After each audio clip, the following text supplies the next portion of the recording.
What's happening in the canine industry? For all the latest news, views, and expert opinions, stay right here for the Canine Paradigm. You'll hear from industry leaders, experts, doyens of the industry, learned colleagues, movers and shakers, and the odd randy guest. Get the latest insights and expert advice from both here and abroad from the people in the know. Now, here are your hosts, Glenn Cook and Pat Stewart. And I'm Lofty Fulton, and I'm out of here. It's been so long since we've put a new. We're shithouse at it. We're so bad at it. Our poor sponsors. We're so bad at it, and we want to get better going forward. Yes. But here's a quick ad, and then we're going to be better at this. Okay. We're going to be better. Yep. I promise we're going to be better. Yeah, except for the buffet. Yeah, fucking Einzelwiener. Tell us about Einzelwiener. He's been in it from the start. If you want a tug, a ball, a slip leash. A slip lead. You know, really, no joke, his slip leads are the best slip leads. They are great slip leads. They are the best. They're handmade. They're hand-loved. Yeah. Do you know there's times where I look at material when we're actually buying things for our businesses and some of them are just shithouse. Yeah. Like they're so mass-produced. Jason takes his time. He puts them together properly. Like if you're listening, chances are you're in the industry, you're in the business, you need a lot of leashes, you sell them to clients, blah, blah, blah. Yep. Deck out your staff. The best thing about the Einzelwiener leashes is that he custom makes them. He so you does. can get whatever you want, whatever Yep, you color, can whatever talk to him length. too. Like he's Want a approachable. handle on it, no handle on it, whatever. I Yeah. had him make that handler pack for me because I got sick of people turning out with shit leashes. Now everyone I train with uses all these perfect leashes. Yeah. So get some stuff from the Einzelwiener. He's been supporting us from the start. We love him. We hate him sometimes. Make sure you're telling me he's a buffet. Yeah. Yep. Canine Pharmaceuticals. Going great. Thank you, people in the United States who prioritize your dog's health through supplementation. I am a walking testimonial for Canine Pharmaceuticals because if you go back, you hear 18 months ago, I was like, yeah, pretty sure my dog's going to die any minute because he was so unwell and got him on the subs and he's actually in the best shape he's been in ages. Narelle's always maintained if it never worked, she'd burn it to the ground. She's just got too much pride and too much neuroticism not to put something to market that she didn't believe in. And the wonderful thing about it is it's working well. The testimonials have been amazing and very heartfelt. Like she gets people who are so agitated and depressed and distressed about the health and the well-being of their dogs. Narelle makes no outrageous claims. She's never said that it's the one thing that does everything for dogs. She just says it's going to help you. By law, she's not allowed to make those claims, but she wouldn't want to anyway. But what she does tell people is it's definitely going to do better for your dog. Yeah. We watch our own dogs. Opie, who's got more things than you could poke a stick wrong with him, he probably wouldn't be alive today if it wasn't through Narelle's treatment, through good supplementation, changing diets, all those sort of things. I could talk about it forever. I don't want to make this sound like a buy sales pitch. I'm a fan of it because I know if it works. If it didn't, I wouldn't. Well, it's an ad. Well, it's an ad, but I wouldn't disgrace myself by talking about something that didn't work. I'd be the same with her. I'd just say burn it to the ground. I don't want to know about it. Yeah. And if you're a first-time customer in Australia or the US, Narelle's offering a 10% discount off the entire range of Canine Pharmaceuticals products by typing in the discount code TCP10 at checkout. Let's work through our sponsor list. Yes. These are the people that sponsor us and we love them for it and we're plugging their business. Yes. First on our list here is Daniel, who we don't know how to say is Tropino. I thought we just called him Troppy Daniel. Troppy Daniel. Troppy Daniel. Dog Club, South Australia. Yep. Awesome training facility. Representing South Australia. It is great to see that a state that's usually sleepy and not considered. Hosting some cool events there. Yeah. Yeah, good on you, Daniel. Well done. George Kittredge. Rowdy Hound. Yeah. It's fucking cool. It's a box for your dog that goes on your motorbike. The only one that I know of. Yeah. It's the coolest product Not in ever. Australia yet, so hopefully one day we can talk to Horny George about getting some Rowdy Hound dog boxes in here. He does training videos. He shows people how to train their dogs to get into the Rowdy Hound. He's a dog trainer himself. He's in the biz. Yep. Barbara de Groot. From the Heart Dog Training. That's her. Our sugar mama. Yeah. She's so good. I love She asks Barbara. nothing in return. She just plasters us with love and money. She's very encouraging all the time. Thank you, Barbara. She's a Roddy lady. So what would you expect? Yep. Tailored canines. We don't know much about Tailored Canines. They just turned up one day and said, hey, we just want to throw some money at you, but they offer a complete range of canine training services. Yep. Tailored canines. Where are they? They're in Canada, right? They're in Canada. Yeah. So we've got a couple of Canadians, we've got a couple of Americans, we've got a couple of Aussies. Good eclectic mix. We haven't got anyone from Europe. Fucking hell. Up your game. But we can't take any more sponsors. So we're bad enough at what doing about what we Birdie? do. Birdie O'Shea. Oh, yeah. So we are plugging as well. Birdie was on for us last week and then told us about her webinar thing that she's got going on for people in the Magic of Dogs. Magic of Dogs. So head to birdieoshedi.com, I think is her website, and you can check that out there. All the sponsors, trust us, we're getting better at the ads. I promise you. Next, we're going to be in touch with you and we're going to get better at it. We're going to take it more seriously. We're just shit at it because we've got other stuff. And this is just an extra that we like to do. We thank you very much for But your we both support. spanked each other. Pat spanked me and then I spanked him. And we need to get better at this. Yeah, we do. We were going to leave it another week of the existing ad and thought, no, we can't possibly. We're actually together for the first time. Yep. That's what's been holding us back is that we haven't been together. Yeah. I missed you. I missed you too. All right, that's it. Here's the show. Bye.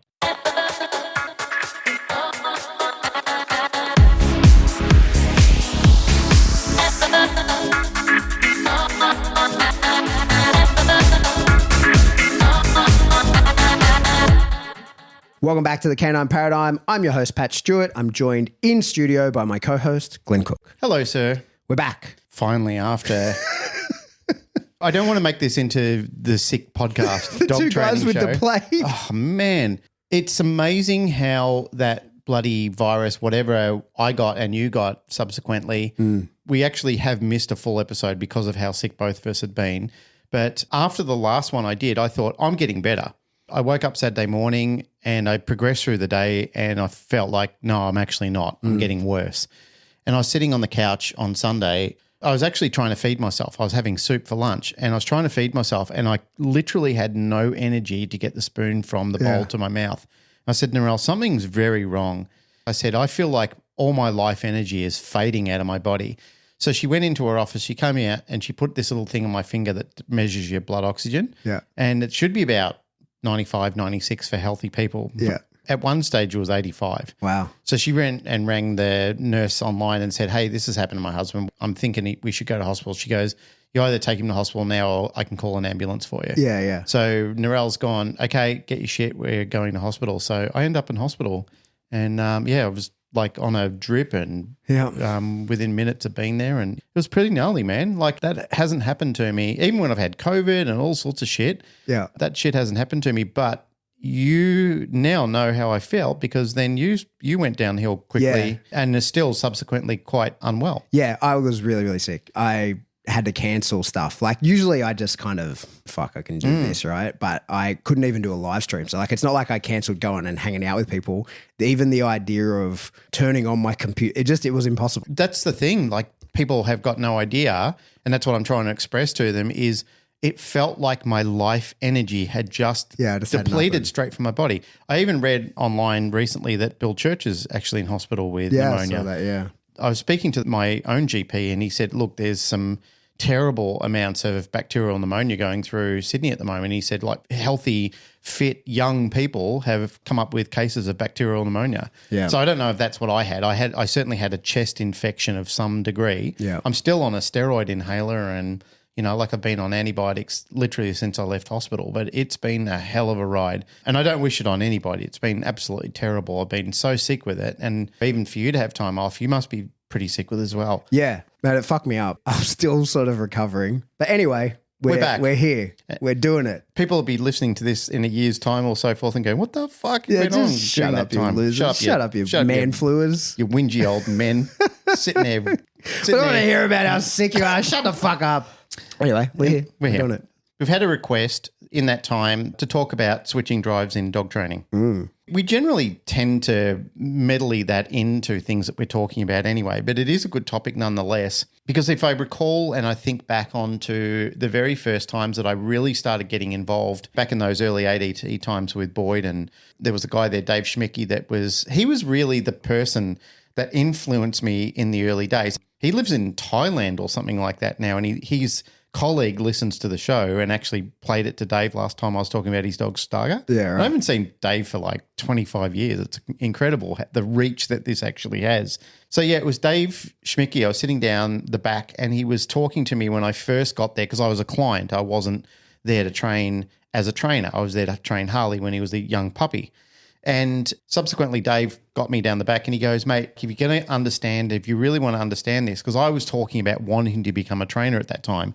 I was really bitten by the bug. I was really enthusiastic and I was what you call a hang-around at that stage. So I was one of those people that was in between becoming a client into being very interested in the training side of things. So I'd sit there and listen to the trainers talk, and Dave came over to me and he said, mate, like if you're going to get serious about this, you really need to have a clear understanding of dog switching drives. In particular, then he was talking about switching between defense drive into predatory drive. Yeah. Because that was an important part of our role. It was because first and foremost, we were agitating the dogs to show a civil response. And when we got that, we were rewarding the dog for showing like a very serious side by going into prey. And then saying to the dog, I want you to feel this. I want you to experience this emotion. I want you to express it to me as much as you possibly can by visually indicating lots of teeth and the dog attempting to come forward and do damage. And then when you do that, the arm would generally be produced behind the back, because in those days it was more sleeves than it was suits like it is these days for particularly a lot of sports. Then the arm would be produced and then you would go into a total prey mode to reward the dog. Subsequently, the dog would then get the bite. That was always fascinating to me, to watch a dog switch between two fundamentals of a mind frame. In one instance, you could see the dog like, I'm very serious. The dog might have been on a back tie, or the dog might have been with the handler at that point in time. The decoy would then come up.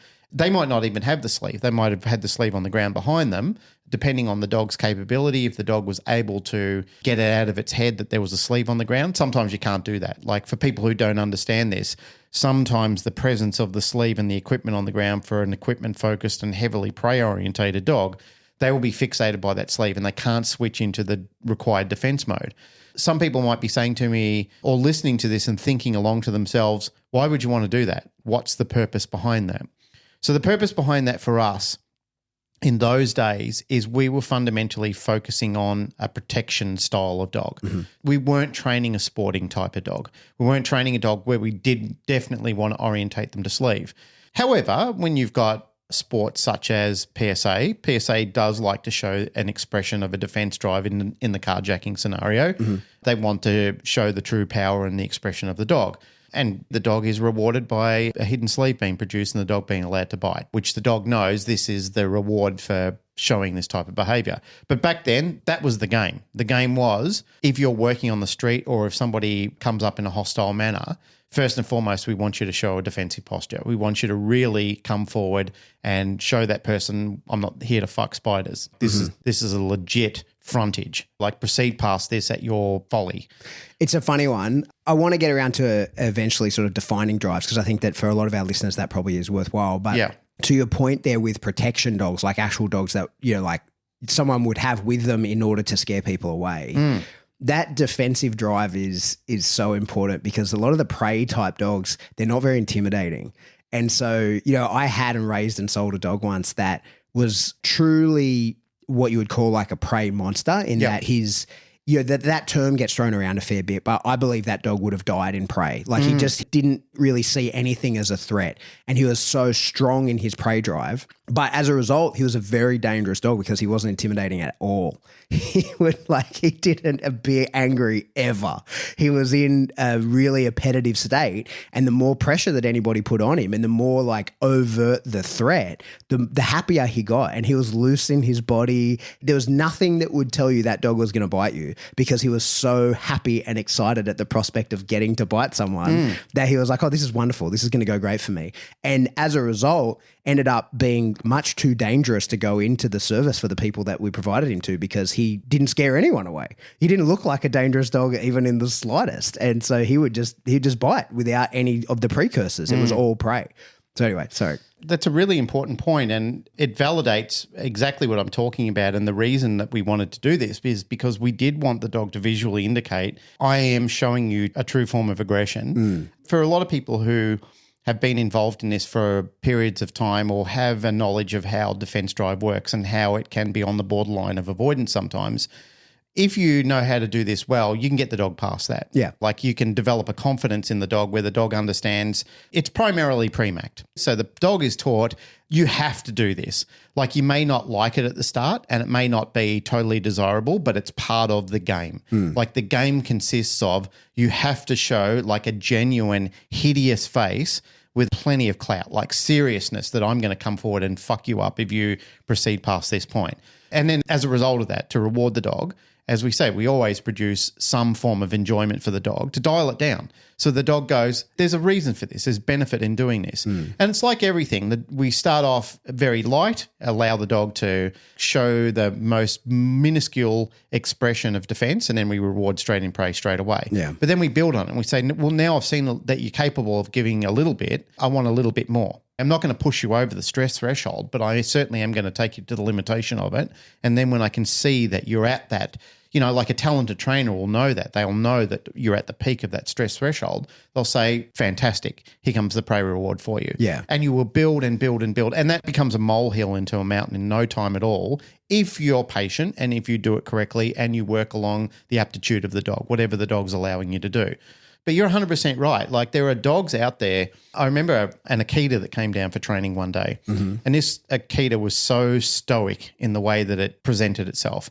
It just sat there and it almost looked like a taxidermy dog. It would sit there and the only thing for the learned eye that you would know that that dog was about to strike is it would raise itself on its front paws. And if you didn't see that, you would miss the point entirely, and it could be exceptionally dangerous to try and decoy that dog because it didn't turn its head, it didn't puff its chest, it didn't raise its ears. You couldn't see hackles on the dog because they've got a coat like that anyway. There was no change in the tail because it was just a big curly ball at the end of the dog anyway. The only thing that gave it away was that dog would go from flat on its paws to raised on its paws, which meant Anticipation of a strike, right? anticipation of strike. It's like watching a snake coil. Like if you don't know what you're seeing, sometimes you can't really see that the snake is articulating its body to move up in line with its head so it can keep its head focused on what it was doing. And that's exactly what this fucking dog did. And it was incredible to see. Like for me, learning and coming up as an apprentice and watching that application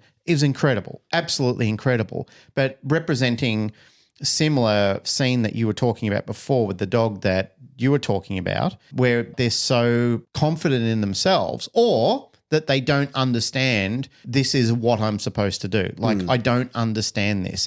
And for some of those dogs, you could do terrible things to them and they go, well, I just don't get it. I don't get why you're doing this. Like, just let me get to the end of it. Like, eventually you can find something, but some of these dogs are, as I said, they're so resistant to it that they just think, I just want to call you in. I don't want to frighten you away. I don't want you to run away. I don't want you to do all this crisscrossing, where other dogs would love it. Like they show you a bit of defense work, you'd run across and play the game and start developing the little pantomime that the dog needs. And then eventually you'd swing the arm out and bang, the dog would get rewarded. And they think, perfect. So you could see a very clear, and this is when I'm getting back to when I was doing that lesson with Dave, he would show me in those early days when I was in that cusp of becoming a customer to a trainer, what it actually looked like.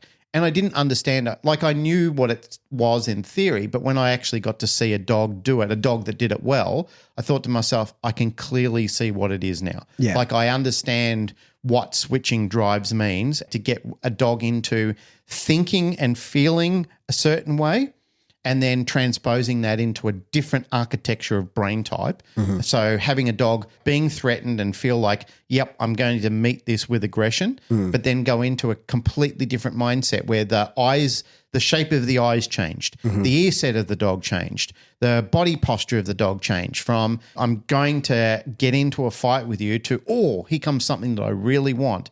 And you could see it in the dog, like the expression that the dog shifted and changed just happened to be a very expressive dog that you could learn from it very well.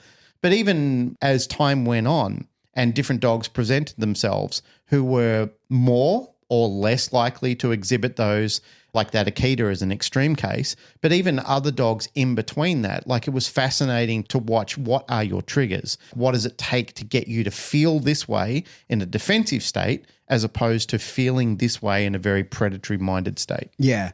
I think that serves us perfectly as an intro to discuss that in the protection realm, whether it's sports or real or whatever, drive channeling, we call it, is a very well-known thing. And we bounce between prey and defense, and we have to.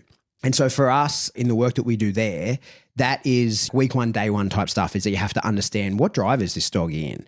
I think to pick up this template and put it over the question that we're asked to talk about, because it was specifically relating to play drive, right? The question that we were asked to discuss. Let me read the question. So this comes from Mushu the Foster.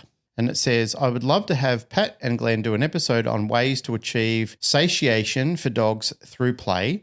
What type of interaction, in brackets games, work well for enforcing desired behaviour versus undesired behaviour? Do certain breeds need certain types of play, fetch, tug, search, etc., to be mentally fulfilled?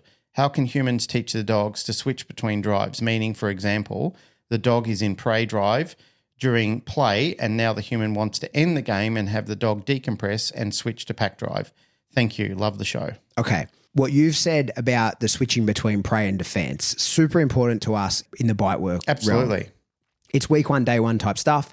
And when you're working a dog, you want to know what drive are we looking to work within. And then we eventually get to drive switching and drive capping. Okay. So for us, we use the terms drive channeling because we want to bring the dog into a particular drive and keep it there. Then we want to be able to switch the dogs in drives and bring them from one drive to another. And then when we have that, we also then want to be able to drive cap, where we like basically shake up the Coke bottle, right? Because we want to coil that up, and we need dogs to be able to hold positions.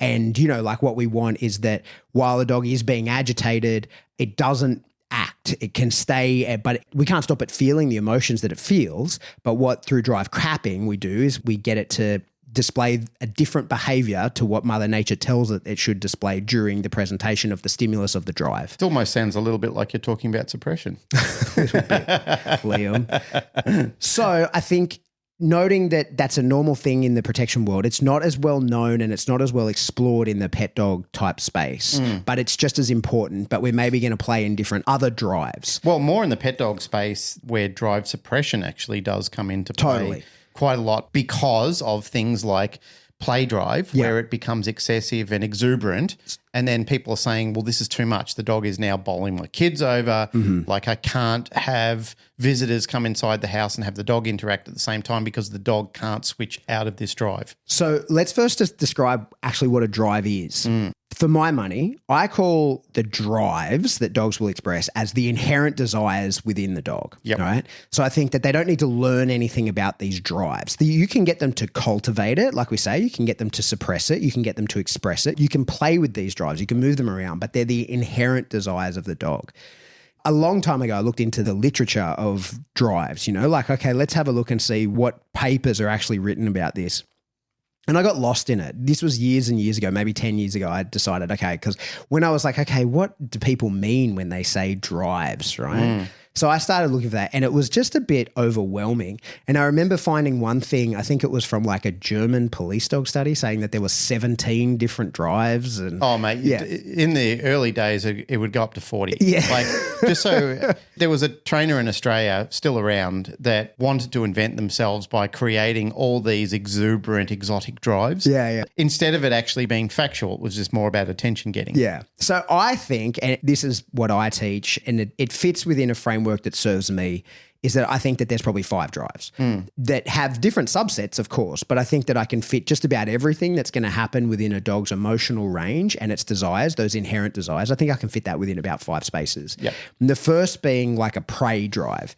And the prey drive is, the dog is a predator or part thereof, right? It's an opportunistic scavenger perhaps, but there's an element of predation within dogs, of course. And that has a predatory chase sequence, which is to kill or to chase, kill, capture, eat, right? And that's a really important part of all predators have a prey drive because they need to be able to catch their food, right? That's why we have predators and prey animals. The predators go after the prey. Yep. The other one that goes in line with that we've discussed is defense drive, right? So defense is a response to a threat. That's how I define a defensive drive. And that defense is where the dog says, hey, like, I feel threatened. I feel challenged by this and I need to respond accordingly in order to preserve my life. But it needn't necessarily be its life. It might be ownership of something. It could be a space, but it's a response to a threat. The dog has to feel threatened in one way or another in order for there to be any level of defense drive. The next one, and this one I think gets a little bit blurry because we say that dogs have like a food drive. So that's my like drive number 3. But that also, like the prey drive results in consumption, right? Like that's the final step in prey drive. So there's an eating element within prey. But for the most part for our pet dogs, like when we say they're predators, and remember there was that whole thing where that stupid woman was saying that dogs don't have prey drive, right? Like because it's a fucking stupid thing to say, but we've cultivated it to serve us in particular ways. And you see like within the predatory chase sequence, and even that, if you look into the literature on that, oh my God, there's different versions of that. There's all these different things, but no matter, all of them result in consumption at the end, right? But for the most part, especially when we're talking fixed about in DNA. Yeah, but for the most part, when we're talking about tapping into prey drive, really what we're meaning is that the dog chases something that moves, right? Because that's in one level or another, that's what prey drive usually solicits, is that there's movement and chasing. Yep. Now there's many variants. Odor, and there's chasing. Yeah, there's something the desire to want to go after something. Yeah, like something that acts as a draw towards. Yep, right? absolutely. And very often that can end in consumption. And with some, like we see it with some dogs when we do play type prey work. You know, this can range from playing tug with your cavoodle all the way up to full-blown bite work with your Malinois, is that some dogs, when they win the equipment, go to ground with it and start tearing it apart, right? And that's the dissect before the consume. That's like ripping the guts out of the animal before you eat it. For some dogs, that consumption part is really heavily tied to prey. They need to do that. And when we see it in the bite work, like that often can result in thrashy grips and that kind of stuff because they're trying to get the kill is just a step to get towards the consumption. But what it always ends up in is dogs that fuck up equipment, right? Like it's a dog that when you're playing with the ball, when you win the ball, he runs off, goes to ground and starts shredding it, like ripping it to pieces. That's because that dog is trying to finish the predatory chase sequence and get to consume. So while there is food drive, that's an inherent hunger that can be separated from prey. A dog doesn't need to have prey drive to also have food drive. So I do think that it's worth separating those two, right? So now we've got 3 drives. The next one that I think is important is like a pack drive. Dogs are for the most part social animals. And I think that there's degrees to this. Some dogs really enjoy the company of other dogs, the company of other people. Some dogs don't. And there's levels to that. And just like some dogs have different elements of prey drive, different dogs have different elements of that pack drive. Like some dogs enjoy really being around people. Some dogs don't. My dog's a funny example of that. He has like a very low pack drive to strangers or to people in general. As we've talked about many times, my dog isn't traditionally social. He doesn't enjoy the company of people. He doesn't want to be pat by people. He's not aggressive to people really at all, but people he knows he'll want to interact with, but he doesn't solicit attention from anybody else in any way, shape or form.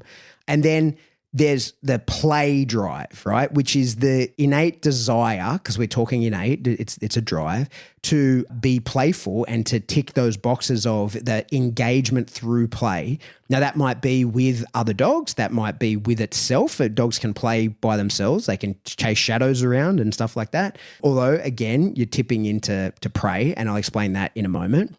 The thing with play drive is that it can encompass all of those drives. And the way that I like to think of it, this is actually a whole module on my course that I'm making at the moment, is that all those drives, those inherent desires of the dog, they're ways that we can manipulate the dog because they're inherent. They're going to happen, right?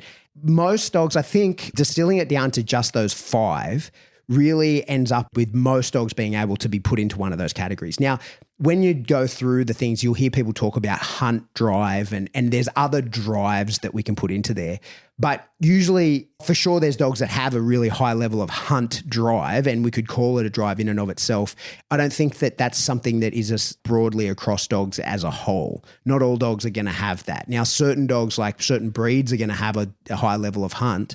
And if we're going to do detection or something like that, then that's one of the key attributes that we want to go looking for. But I don't assign that necessarily its own category. So for me, I think that there's prey, which is an appetitive response to want to chase, kill, catch, consume, right? Then there's defense, which is a response to a threat. I don't want to be killed by something, or I don't want something stolen from me, or I want to take possession over this. All the different things that a dog might perceive as a threat and respond accordingly. That's your defense drive. There's our food drive. The dog wants to eat if it's alive. To this point in its life, wanted to eat. We've got our social drive, which means it wants to spend time with other animals. They're inherently social animals. Now, there's degrees to that, of course, people, dogs, that sort of things. And then there's play. Tapping into those drives, those 4 first drives, can have a level of risk associated with it, right? Especially tapping into defense directly. And as a podcast where we're going to talk to a broad audience, and we've already talked to, of course, in defense with bite work dogs, of course we're tapping into defense. We must, of course. You absolutely have to. Certain type of bite work dog. Yeah, but even still, I think that certainly for me, I'm not great at doing defense type work. Defense is not where I want to start with a dog. I want a dog to start in prey. But as my early mentors told me, prey should bring a dog into the fight, but defense will keep it there, right? Like, because predators don't lose to their prey. So that's what you see, like that level of, like when you see the predator kick up a notch and go like, oh shit, this is going bad for me. Like I'm potentially going to lose this meal, or this meal's trying to turn back on me. That switching of like kicking it up a notch is an element of defense within the prey. And that's why, in the bite work, that's what we do. We do a lot of that drive shifting. Can I make this relatable? The way that I like to scale this up for people who are listening at home, now that I have breached that whole defense and predatory switching of drives, if you ever go and watch kids' martial arts, generally you watch just kids fucking around in the hall. They're doing a bit of form, they're running around, they're playing games, they're like playing catch the flag, and it's basically like a bit of keepings off. Their sparring is very non-serious. Like their sparring is just like a little bit of wrestling and lots of noises and people feeling good about themselves. Anytime you watch kids doing martial arts, the minute you hit a kid, it's literally all over for the child. And it's the same thing in dog training as well. Like working with defense drive with dogs, A, it's not for inexperience, and B, it's not for young dogs. Of course, you want to bring dogs into the play-prey side of things to start with. You want that dog to build a foundation of confidence and develop the dog in a realm where the dog thinks, hey, this is awesome. Like coming out here and getting to bite these bits of equipment is absolutely fantastic. But that's, as I said, this is where the pre-macking side comes into it. Like you teach the dog all that and you said, oh, that's been your life up until now, but now it's not. So now that I can see that you have a gradient of maturity, okay, you've developed along a scale. I can see that you've built some resilience and some toughness along the way. Now I'm going to add a pinch of defense into there. And then you add it and then you reward the dog immediately. This is not something that we just take puppies and start building defense in. I mean, I've seen people do that and usually it ruins. It's a disaster. It's a disaster. It ruins good dogs very quickly. And it's the same thing, like I said before, like taking young children and punching them in the face when you're doing martial arts isn't the way to build a successful business or develop confident children. What you do is you take them and then you lightly expose it to them and then you layer it and layer it and layer it. So by the time they're becoming adolescents, teenagers and so forth, they go, I can take this. Like having this pressure in my life isn't so bad. And then it gets subsequently harder and harder into high teens, adulthood. By that time, they're thinking, yep, this is part of my life. Yeah. I've developed an assurance that this is all going to be okay. Even though it's uncomfortable, I consent to this and I want to do it. It's part of my life. Yeah. Your analogy is perfect. I'm about to sort of dive into that a little bit, but it is the preparation of the young dog or the kid to learn like, hey, you can kick it up a notch, like if someone threatens you. When they say I'm ready, yeah. Yeah, but if someone threatens you, you can kick it up a notch and you can show a response to that threat. That's what defense drive is, a response to a threat, and you can potentially neutralize that threat, right? And now, for people listening, in the bite work, people are like, yeah, no shit, dickhead. But for the average pet dog owner, it's like, well, I would never do that. It's like, well, perhaps you should, right? Yeah. Because now how would you do it? So as I said, those 4 types of drives with the 5th as play, in response to the question that we're asked about different types of play drive, well, there isn't necessarily different types of play drive. There's access points to those other drives through play. So when we talk about prey drive, true prey drive is when your dog chases a rabbit. That's true prey drive. But when you've got a flirt pole and you're flinging it around, you are using prey drive in order to play with your dog, right? So you are using like the play it's as mashing two worlds together. Yeah, you're using play as an access point to get into there. Yeah. And so then when you're playing tug with your dog and you bring that dog, you maybe sort of like use some spatial pressure over the top of it, or when you're within the environment that you're in, maybe you kick something on the floor or something like that, all the things that would normally sort of startle or scare the dog and would cause an issue, maybe the dog comes off the toy or whatever it is like that. When you build that very moderately and like expose the dog to these things, a little bit of pressure over the top, the dog meets the pressure and then you yield to the pressure. In the game, you are teaching the dog in that moment how to respond to a threat. And you respond to the threat with a forward power, right? And they do that in play where the dog needn't ever actually feel as though it was threatened. In the bite work, we do this with puppies where they have a sleeve or whatever that they've won. When they drop it, we challenge them for the sleeve. So you'll see this is one of the issues I think with people who watch bite work and don't necessarily have the commentary as to what's happening. They're just watching somebody do it. Like you could watch me and at a particular angle, if you were behind me and the puppy, you're looking in the front of the puppy and you can only see my back, there's a sleeve between us. What looks like me putting a lot of pressure on that puppy and really sort of going forward with intent. I've got my hand out. I'm like trying to put pressure forward. It could look like, and you'd think, oh, Pat's really putting pressure on that puppy. I'm not at all. All of that pressure is towards the sleeve that is on the ground. And what I'm doing is challenging that puppy saying like, hey, I'm going to steal your thing. I'm no threat to you because what I don't want to do to a 12-week, 16-week puppy is like, I'm going to hurt you. That's the last thing I want that puppy to think. I just want you to fight for it. I want you to think I'm going to take your thing. And if you want to show me some ownership over that, you're going to have to respond to this threat. And it barks and pushes me away and I'm impressed and I let it win it in a playful way where I still have to be the one that picks up. I still have to pick up that sleeve and still bring it to it. But what I'm doing is inoculating that dog to threats because I'm showing it that with this initial little small threat that you feel, makes you feel a little bit uncomfortable. You feel like you're going to have a loss of your item. Not that you're in any danger yourself, but the loss of your item could happen. When you come forward and respond to that threat, you can be successful.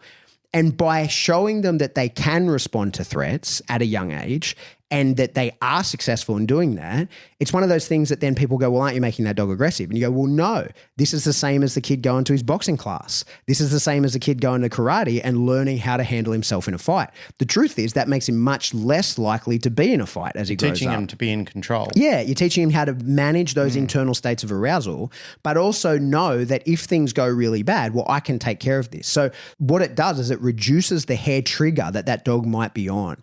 Lots of pet dogs are on a really hair trigger because every time they've ever felt threatened, they've thought, oh, this is real, right? Yep. Like this is a real threat towards me. They don't know how to manage it. They've never been in a situation where they're in a game and the game has gotten to the point where they're like, shit, I might lose this game. Do you know the problem there? They don't know how to end it. That's the issue, is they don't know how to end it.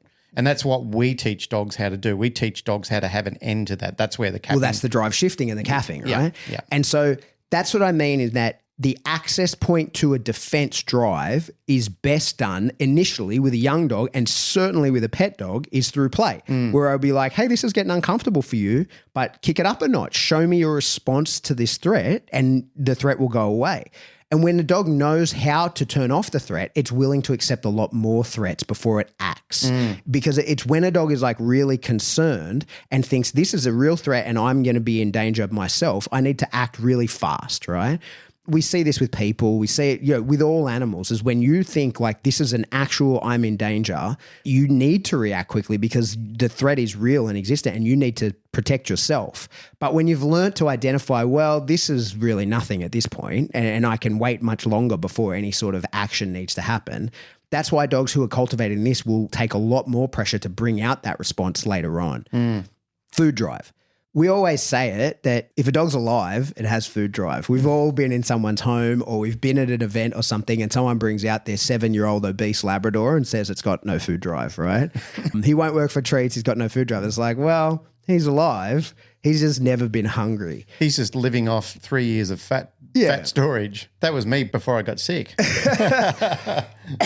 Can we work with food drive within play? Of course we can. We see people playing with food all the time because when you're training with food drive, that's where you're going to go, click, here is food, come and take it.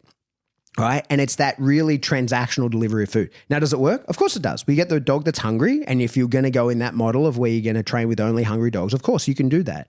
But by using play as an access point to food drive, then you can make a dog eat that has no interest in eating. And we've all probably done that at some point where you get a dog really into the idea of chasing the food or pushing to get the food, or, you know, like when you make it difficult for the dog to follow a lure and they really chase the lure. And then you get dogs that eat, like you give them the food, they get it into their mouth and they just kind of fall out because like, oh, I didn't actually want this. Like I don't actually want this food. It's the play that I wanted, the pursuit of. That was what I was enjoying along the way. Our social drive. Now, of course, there's dogs that like we say, that just want to be around people, right? But we play with social drive and we use that quite a lot to cultivate whether we want a dog to come into our space, whether to push the dog out of our space. And we use social drive a lot in training. I use social drive way more lately than I do a lot of other things by giving and taking away my relationship with a dog during the session. And during the session, I wear a lot of different masks. It's one of the things I was talking about just this morning on a webinar where one of the things we constantly find ourselves saying in dog training is like, don't train emotionally. Don't let the dog see these emotions. But that's totally wrong, right? What we mean is don't have real emotions that you can't completely control during the session. Don't train angry. If you're emotional from something else outside of that session, don't bring the emotions into that session. If I think about that and I think on it, it's more about lingering emotions. Yes. Like not being, as you said before, not being able to control yourself. Like one of the things, and I wanted to add this into a part of the conversation that you were having before, is the older I've gotten and the more I've been involved in this, the more I've listened to other people talking on topics of how to manage behavior, how to get the best of behaviors, the more I'm convinced, and this is why I've talked on it in the past called the illusion of control. I'm convinced one of the best pillars that a good educator has in any field that they have is getting their student to be convinced it was their idea. 100%. So if you can funnel it in, like we were talking about before, like if you can get that young child in martial arts or this young puppy that's about to embark on how to implement a little bit of defense into this work, getting them to think, oh, this is my idea. I'm the one who's empowered. This came from me. When I see that in any students, I layer this in just in general work with people as well, is if I want my way in something, I find out how do I convince the person. You're brilliant at this when you want to get something. Like when I was talking about this before, like if you have an idea of where you want something, you'll start layering in like weeks in advance. But I'm onto your Jedi mind tricks. Because it's not only you're doing this, but I'm thinking about doing that as well. Like I'm thinking to myself, how do I reduce the resistance in this by getting you to think it's your idea so we can have a win-win moment out of this where I don't have to impose it on you, get the immediate resistance, and then you're thinking, maybe we'll compromise or anything like that. Whereas if I can just spend a little time building it up and then eventually you go, hey, I've got this great idea. And then you come up with the exact idea that I wanted. I'm thinking, that's perfect. Well, what I did was I've built the architecture of this entire design and given it to you for you then to think, well, I'm running with this. This is my idea. Yeah. And because you have it as your idea, you're far more empowered and you feel much better about it. Like even the way that you want to deliver it, like you develop the passion and the sell for it. And then I've just got to sit there and go, oh, that's a great idea. Yeah. And I relate that to the old, if you're as old as I am, there was a series called Get Smart with a couple called Don Adams and Barbara, I forgot her last name, Barbara White or something like that. It was Max Smart and 99. 86 and 99. That was their agent names. And she was the brilliant one. She was a smart one in it. Even the remake with Steve Carell, 99 was always a smart one. She came up with all the best ideas. And she'd literally lay the whole plan out and then Max would go, shh, hang on. I've got this brilliant idea. And relay the entire sequence as if it was his idea. And she'd just turn around and go, fantastic idea, Max. Yeah. And it was that convinced me it is the best way to do it for anybody that's going to attempt to resist it at any stage. Why go through the resistance stage when you can just basically go through the idea stage of it and just build it slowly and carefully and model it up so the other person then embraces it and goes, hey, that's mine. Yeah. As I said before, I've called it the illusion of control because you're the one that's controlling this. You're puppeteering this the entire way through. And I know people, when they hear that, they go, oh, that's not really a charitable way of conveying that. That sounds sinister and nefarious. Well, it depends on what you're organising. I just know that when I've been training, whether it be a student or whether I be training a dog, that I know this is best for everybody through experience because like it serves the general populace. And then I can see that I'm not doing this because I just want my way. I'm just doing this because I know this will bring on group harmony when I do it this way.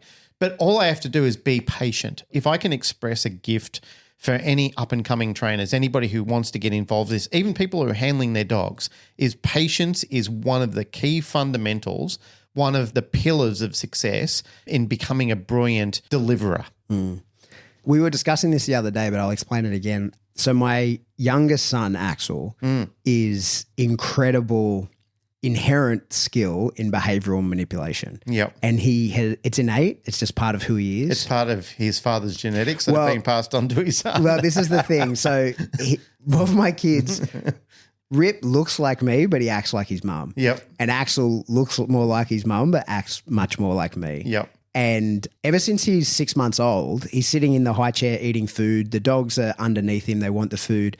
I have video of this. I think I've shown it to plenty of people, but he has an incredible skill of being able to sort of push the limit of persistence, I suppose is the word, right? So I have a video of him with, it's a piece of watermelon and he's sitting in a chair and he's trying to offer it to Remy. Remy wants it, right?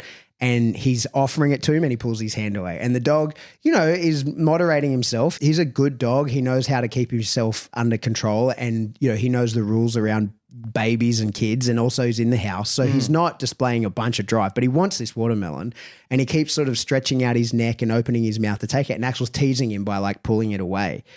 And I was watching really closely because, like dogs and kids, I'm always, even though I trust them both, I don't really trust either of them, right? So I'm constantly watching. And what he did was he dragged that dog's persistence to the limit. Like I could see the dog was about a microsecond away from being like, oh, fuck this, he's not going to give me the watermelon and leaving.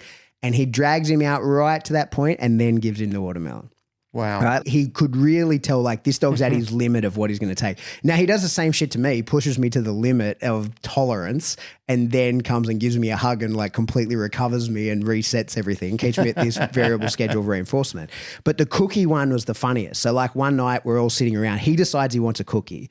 And it's late. We've already done the dinner and everything. He knows there's zero chance. If he asks for a cookie at this point, he's not getting a cookie, right? Yep. But he says to his brother, and he can barely talk at this point, right? He just looks at him, he looks at Rip and goes, cookie, right? And gets Rip fully into the idea of having a cookie.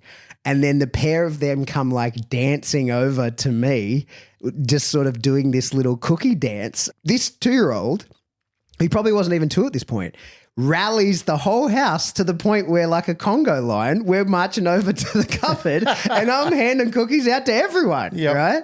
Because he wanted one. He knew there's no way. If I ask for a cookie at this point, zero chance. But if I can rally everyone behind the idea of getting a cookie and I can bring the group to want a cookie, there's a very good chance I'm going to get a cookie. And he did it incredibly to the point where I'm eating a cookie and I'm like, what the fuck just happened? Like, how did I get hoodwinked by this baby? Which is exactly what I was talking about before, but it's incredible that a child under 2 could architect that. So I think that's an innate thing that he just has the capacity to do. He's been is very good at reading people and animals and stuff like that. And it's innate. He didn't learn it. I'm not anywhere near as good as him. And it's something that he couldn't have been taught. He couldn't even fucking talk at the point where he's like leading the dog on to the limit. But anyway, all of that in relation to what we're talking about is that pack drive of like that cohesion, bringing that level of cohesion, and you can do that through play. That's one of the ways that you can do that. And it's one of the things that when I'm playing with a dog, when we talk about using pack drive, like yes, there's an element of the dog just wanting to be around us, but there's this element of wanting to please as well. Now that can trigger some emotions in some people. Some people don't say, well, dogs don't necessarily want to please anybody. They want to please themselves. But I think there's an element that most dogs, that's an element of what domestication is. Like we have over tens of thousands of years is turn dogs into our prank monkeys that we enjoy having around because they please us. Now, whether it's that they actually truly want to please us or whether it's that we have built that the dog is pleasing itself via pleasing us, that's a different conversation. It doesn't matter. The outcome is the same. Well, it'd be good to have Dr. Melanie Uda back on the show one day to ask her some of these questions. I did say at the conclusion of her being on the show that some of these questions would be great to throw at her from a neurobiology For sure. outcome and have her answer that, because I'm intrigued by those sort of things as well. Like I literally was raised in those dark ages of dog training that dogs only see in black and white and, you know, like they have no souls and they do things completely for themselves and so forth. But years of knowledge, science, development and your own observations, I'm convinced that a lot of the things, like I know for a fact that some of the things that I was told were absolute wives' tales. I'm convinced that others aren't accurate. They aren't accurate to the level of what I'm being told. Even some more modern day things that I don't believe are really peer reviewed but are a popular opinion. I believe that some of those things are suffering. Like what? Give us an example. The one that you just said before, that dogs only do things to please themselves. Yeah. I think that fundamentally we're all somewhat selfish. I use this observation that I see people on social media where they're giving homeless people food and money and so forth, but they're filming themselves doing it rather than having anonymous benevolence where they're just giving people things that they need because they need them, which people do. Like there are people that operate like that. But there is a horrendous amount of people, more so recently, that realize that that can be used as clout. They figure that people will look at me or look upon me like I'm a good person doing those sort of things. However, I do believe that in order to please oneself, sometimes that really comes through the pleasure of others as well. Exactly. And I think that that is very symbiotic.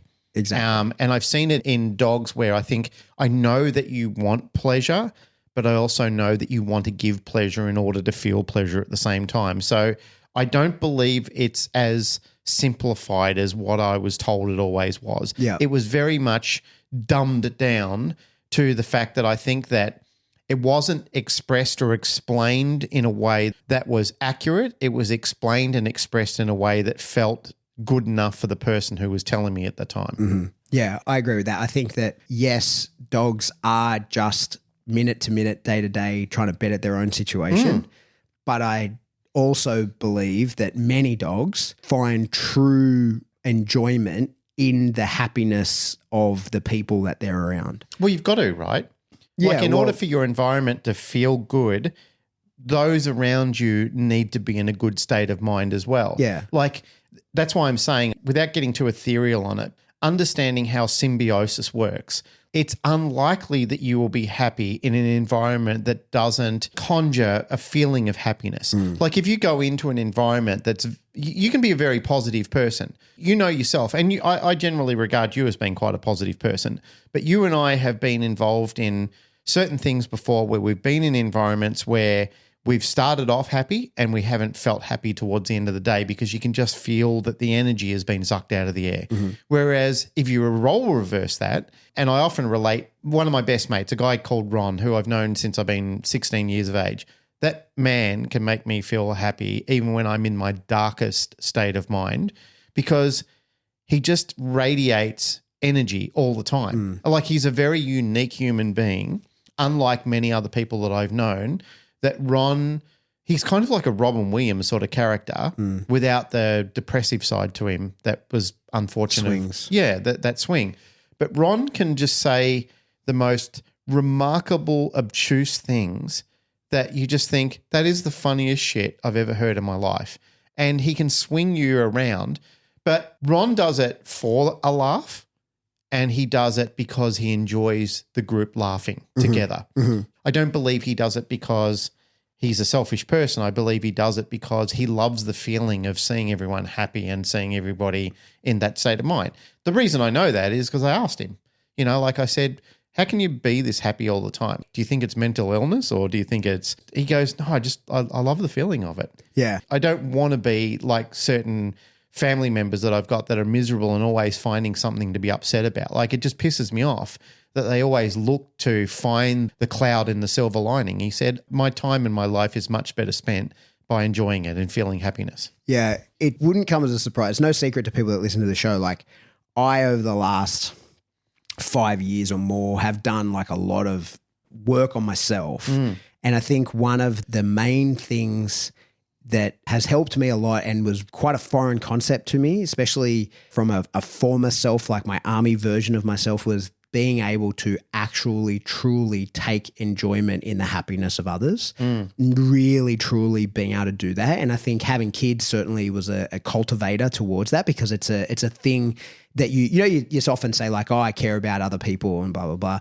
But having kids for me became, oh, I actually really do care about the well-being of somebody else more than myself. Like, really, truly, like, I care about your experience over my experience in a way that I've never felt like that about any other person. Even right? being married, even having a Yeah, wife? yeah, because you do. But like, at the end of the day, there's a lot of backstory in other people that you're not responsible for. And you didn't create Jane either. Exactly. Like, That's the Jane thing. is not. That's the thing. So that's certainly been my experience.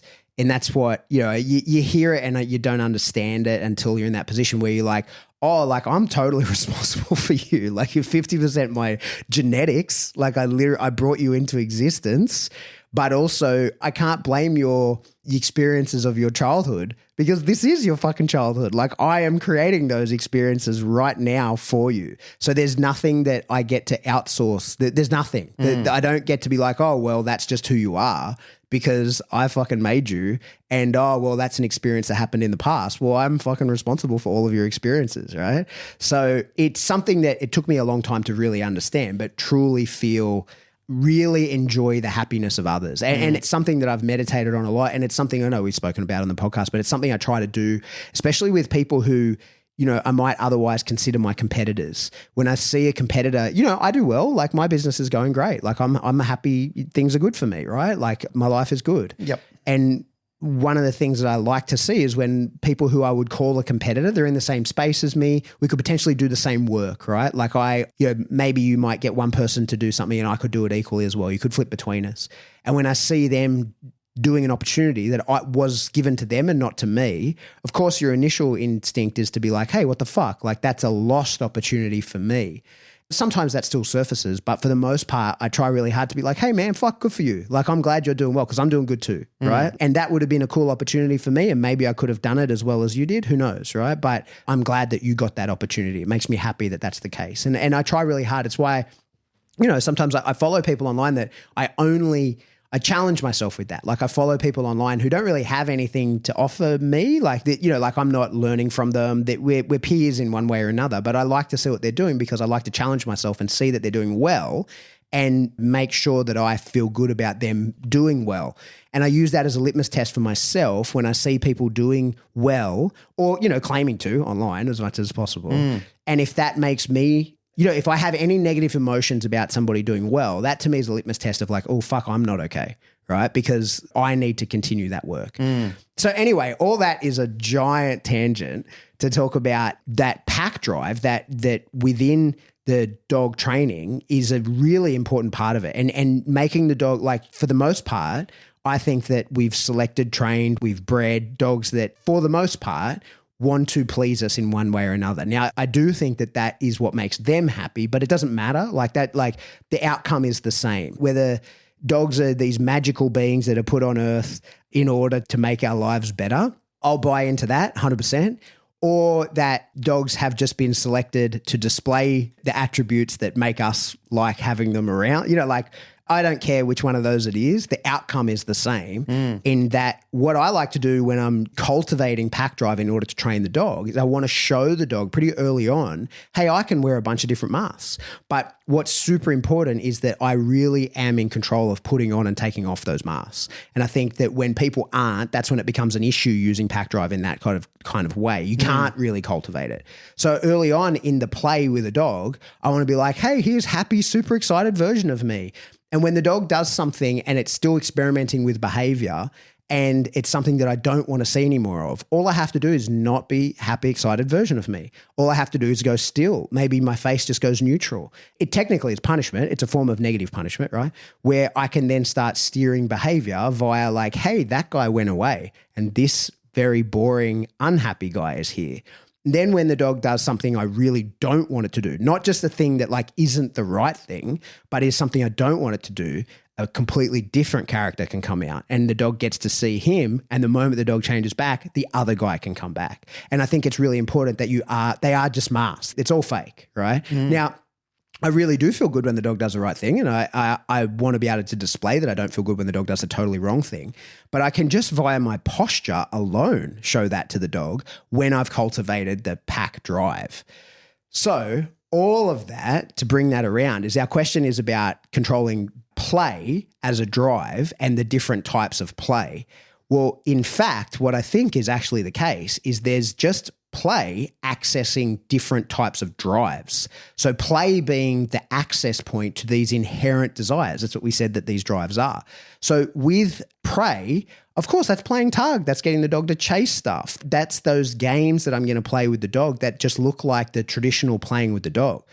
But then when I put some forward pressure onto the dog, or maybe make the dog a little bit uncomfortable and the dog shows me some strength, I'm not going to hurt the dog. He knows I'm not going to hurt him. I'm just making the game more challenging. And when he drops back into second gear because he needs more power, that's going into defense drive. That's tapping into it. So those rougher, more rambunctious, hey, there's a good chance you could lose this game, that's the play accessing prey, then popping over into defense. And when the dog kicks it up another notch to me and shows me, yep, I've got that level of power, I'll meet you there. I will respond to the threat.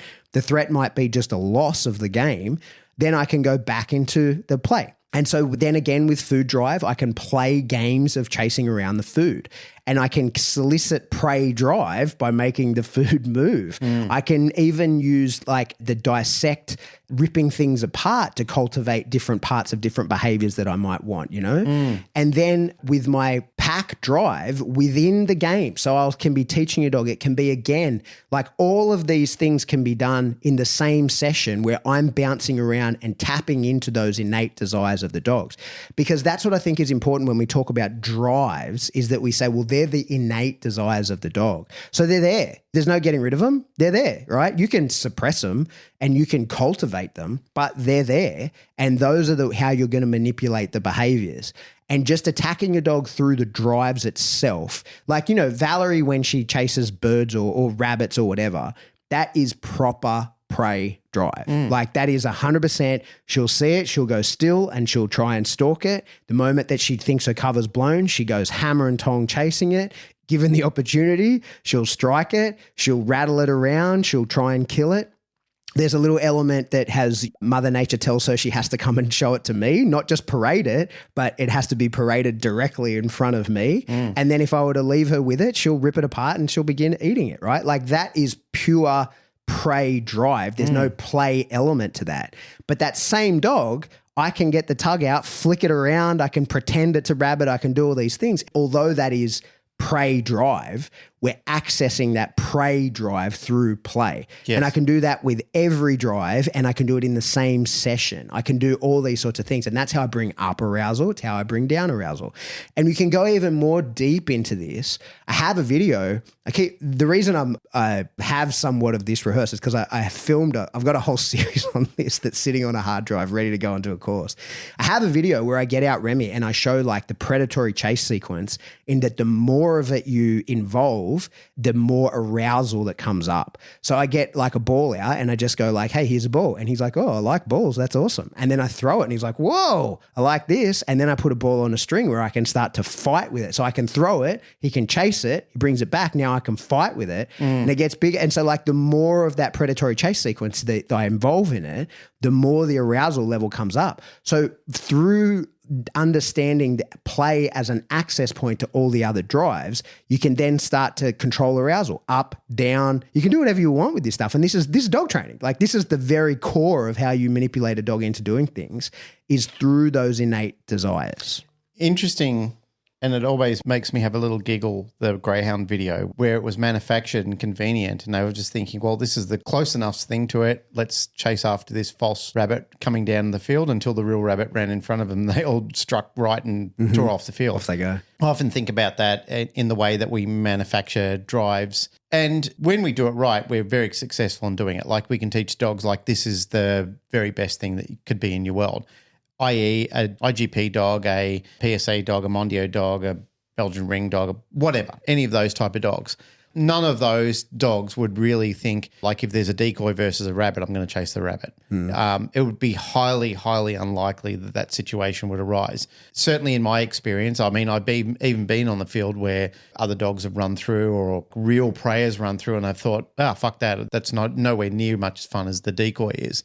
But in that situation, that inspired me to think a little differently when I saw that. Like, I thought to myself, interesting that all of these greyhounds were hot in the pursuit of the chase of that decoy rabbit until the real rabbit came on the field and they all just sprung off the field. Yeah. We've discussed that. Like, I'm genuinely curious about what happened next. But also, is it because it was real or is it because of the angle it was moving at? You know, like, I feel pretty confidently if that it changed. Yeah. I feel like if you got just the average dog that wasn't trained to do differently, say it was a bite work dog and you had a fleeing decoy, and as it was chasing that fleeing decoy, that is, 10 meters ahead of it, if another decoy came out and went oblique to it between them, I think it'd switch to the one going oblique. Now you'd have to train it not to do that, right? Like, to go, you were told to bite that one, do it. So, like, my dog hopefully wouldn't do that because he'd been trained otherwise. So I can't really test it.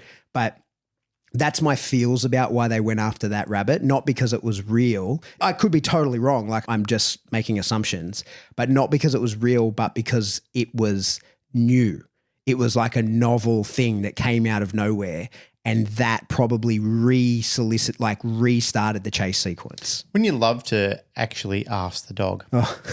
I mean, imagine having that capability. I know that's so left of field, but imagine having that capability of being able to really, truly have that conversation with the dog and ask that very question. Like, did you do it just because it was novel, it was different? I think or did about you this do all it the time. because the odor of a real rabbit got in your nose as you're pelting down the field? I think about this all the time. That meme gets around of, like, if you could talk to your dog for 3 minutes or 30 seconds or whatever, what would you say? And I would just say, hey, man, describe your world to me. Exactly. Just tell me how you... Like, what's it like living amongst us? Yeah. Yeah. Just describe it to me. Because, like, I can communicate with my dog to the level that I need to. I don't need him to understand me any better than I do. I want to hear his point of view on things. I don't need to say, like, the answers are always that I love you and the medicine is I'm trying to help you when I'm doing this kind of stuff. I know how to explain that to a dog. But what I want to know is, like, just explain how you perceive the world to me. Yep. Because I have a lot of assumptions. I've done a lot of research in the color spectrums that you can see. And I think that your nose is probably more important to you than your eyes. I think that you store your memories as sense rather than like visual pictures. I think that you're heavily influenced by sequencing. Like, I have these ideas because there's things that I can test. I can see how you react to certain stimuli. But I'm super curious, like, how do you see all of this? Just like, what colors do you see? Speaking of that meme, it reminds me of the meme where there's a girl and a guy in bed together and they're both facing different directions. Yeah, and the he's thinking girl's about his motorbike. Right. The original meme was she was going off on all these tangents thinking, he doesn't love me. I'm sure he thinks I'm overweight or he's not into me. He's cheating on me. And the guy's thinking, fuck, they just released the new Ducati or something like that. And it was in complete contrast to what the other person was thinking. And I'm pretty sure, thinking on what you were just talking about before, when dogs are doing acting and thinking about things, I believe that we've got to a pretty profound position where we're in parallel to a lot of the ways that they're doing and thinking about things. But you can never truly be sure because in a lot of ways we would like to imagine that. Now, it's very convenient for a dog in order to survive and live in our world. Like, they're kind of thinking, well, I have to go along with this. What this giant bear is doing with me, I have to go along with this in order to survive, to make sure he puts food in my bowl. I'm sure they're not articulating it to anywhere that level of degree, but they understand this is my world and this is what I've got to do. But how do they think and feel about it? Yeah. We've talked about that importance about the aspect of life in general is how do you think and feel about things? The sort of example I really regularly come back to, and you would see it here all the time, and you see it especially in those videos, where someone's been like, it's a soldier getting home and their dog hasn't seen them in a year or something like that. The initial meeting is always really awkward because the dog doesn't do shit. And in fact, sometimes the dogs bark at them, and then there's this moment where the dog just clicks and suddenly recognizes them, and it's the odor. It's the odor. And so, like, very clearly the dog remembers you as a scent picture, not a sight picture. Right. Whereas like for me, if I haven't seen you in 2 weeks and someone says, hey, Glenn, I get a picture of you in my head. I can see you, right? Clearly not for a dog. Well, you can't say that to a dog. You can't say, no, that's it. hey, right? do you remember your daddy? Yeah. But so what's wild is like when they see you, they're like, I don't know who the fuck you are. Like, I don't recognize you in any way, shape or form. Why are you so forward with me? Like, why are you acting like we know each other? And it's not until they're into the scent cone and then they go, oh, wait, I know exactly who you are. And so when a dog thinks of a person, first of all, do they think of a person, right? In your absence, we've discussed this. Like, do they ruminate on you in any way, shape or form? And what is it that they're reminded of? Like, how do they think of you when they think of you? Like my dog, he's like all highly trained dogs. He doesn't do well without me. If I'm gone for 36 hours or whatever in the home, he really doesn't have a sense of self without me in the home. And so Jane sends me photos of him all the time, just sitting staring at the door. Like he's just waiting for me to get home. So he obviously misses me, right? There's an element of it's uncomfortable without me there. Right. Valerie doesn't give a shit. She lives her life like nothing's happened. Right. Does he miss you or does he miss what you do for him? I don't know. Right. Like this is the thing. There's no way to know. Like to ask those questions. Yeah. So when he's sitting there staring at the door, that he'll do once that 36-hour period clocks over, that's pretty much all he does is he just stares at the door like, fuck, he has to come back soon or else like things get really bad for me. What's he thinking? Like what's going through his mind? Love to know. No way to know, right? And so that's what I want to ask when I get my 30 seconds to talk to the dog and be like, hey, just describe how things go down for you. Well, now that I've got my 3D printer, I'm going to invent something. If only. All right. I reckon that's the place to wrap it up. That is the place to wrap it up. Hey, that's it. Another episode. Canine Paradigm. We did it. We did it. Hardly coughed. Yeah, we tried our best. Yeah. I sound a bit nasally. Yeah. I had to record something during the week, like as part of this like sales video, and the main thing is done, but then I had to change a small part of it. And it took me like an hour to try and get myself to sound like I sounded when I recorded the first part. In the end, I gave up. I was like, oh, who cares? You can just tell that I'm sick. Yeah. It was, Anyway, that's my life. Yeah. Anyway, hey, you should probably rate the show if you're listening. Do that. You should probably just get into iTunes or... If you haven't done it, I think what you need to do is grab a chair, go and find a mirror, sit in front of it, have a good hard look at yourself and say, why haven't I rated the Canine Paradigm on one of the social media platforms? Yeah. Why? It's a whole why thing. didn't I? I know it's a pain in the ass. No one wants to do it, but it's a thing. It helps us. It helps people see and go like, oh yeah, I'll give that a listen. Someone else gave it 5 stars. I'll check it out. And then bam, we got them. I did it the other day. I stayed at a place in Canberra. They sent me a thing, said, hey, did you like our stay? And I thought, I did like my stay. It was wonderful. The room was lovely. It was nice and clean. They were very helpful with everything I asked. So I gave them a 5-star review. There you go. Perfect. Yeah. Well, I do that for all my Uber drivers. Uber makes it really easy though. Yeah. Like Uber just goes, hey, what did you think? How would you rate it? It's very easy. Just tap and then they go, how would you compliment the driver? Have you ever given a really bad rating? I haven't had a Uber driver that's been shit. Yeah, so I gave a 1-star review on Uber once because the guy was like, I thought he was drunk. It was really, I was like, hey man, pull over. We're fucking done here. Yeah. And they called me straight away. Within half an hour, phone rang. That's good. Yeah, phone rang. We're like, hey, what happened? Yeah. And I told them and they were like, oh, sweet, reimburse me the whole lot. Yep. So anyway, there you go. Yeah, that's my Uber story. All right. From now on, anywhere I go, I'll give 1-star reviews.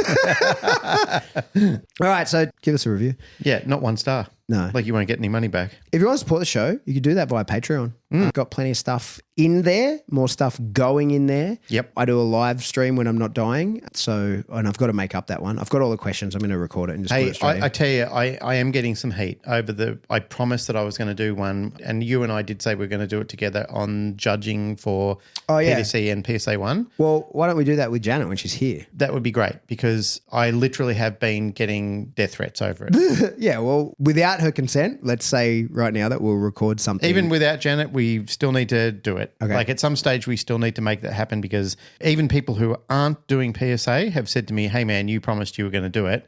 Like Pat's doing all the heavy lifting in Patreon. You're literally doing nothing. So I got called out for it. And I said, look, fair call. That is true. And you've got me. So we'll record something. Oh, let's do it. Yep. All right. So get into Patreon. Another way you could support us is buy some merch. Yes.